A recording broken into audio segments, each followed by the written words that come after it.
ក្លឹបបាល់ទាត់ប្រខណ្ឌរាជស្វាយរៀងបានខកខានក្នុងការគ្រងដំណែងពានរង្វាន់កិនរត់3ប្រចាំអាស៊ី ESC Challenge League ប្រចាំឆ្នាំ2024និង2025ដោយបញ្ចប់ការប្រកួតនិងក្នុងវគ្គផ្ដាច់ព្រាត់ហ្នឹងគឺមានការបន្ថែមទឹករហូត15នាទី2ដងប៉ុន្តែគួរឲ្យស្ដាយដោយសារកម្ពុជាយើងបានចាញ់ក្រុមបាល់ទាត់ដែលជាភ្ញៀវគឺក្រុម SK Arkadas ដែលមកពីប្រទេសគូតមេនីស្ថានដោយលទ្ធផល2-1គឺប្រកួតនៅយប់ថ្ងៃទី10ខែឧសភាឆ្នាំ2025នៅពហុដ្ឋានជាតិមរតកតេជោដែលមានអ្នកទស្សនារហូតដល់ជាង 50,000 នាក់ទោះបីកម្ពុជាបានចាញ់ក្រុមបាល់ទាត់អាក្លេដាសក៏ដោយប៉ុន្តែ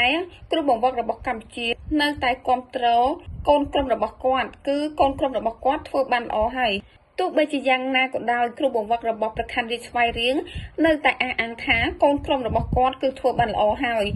ដោយសារក្រុម SK Arkadas គឺមានការវេកបកយ៉ាងលឿនហើយខ្លាំងបំផុតអញ្ចឹងធ្វើឲ្យពិបាកសម្រាប់ការគ្រប់គ្រងរបស់ប្រខណ្ឌរាជស្វាយរៀង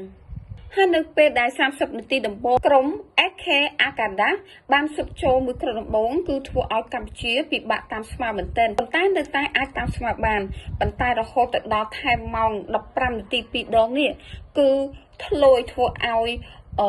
ក្រុម SK Arkadas ហ្នឹងគឺបានស៊ុបចូលមួយគ្រាប់ទៀតធ្វើឲ្យនាំមុខកម្ពុជា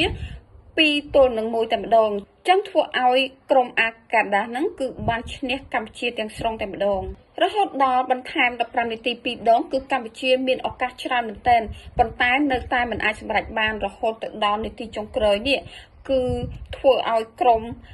SK Arkadas ហ្នឹងគឺបានស៊ុបចូលមួយគ្រាប់បន្ថែមទៀតអញ្ចឹងគឺគាត់បានពីគ្រាប់ដែលធ្វើឲ្យគាត់ហ្នឹងបានយកឈ្នះកម្ពុជាយ៉ាងជោគជ័យតែម្ដងចាពិតជាគួរឲ្យសោកស្ដាយមែនទែនដោយក្រុមកម្ពុជាយើងមិនអាចយកឈ្នះរបស់ក្រុមអាកាដាបានប៉ុន្តែ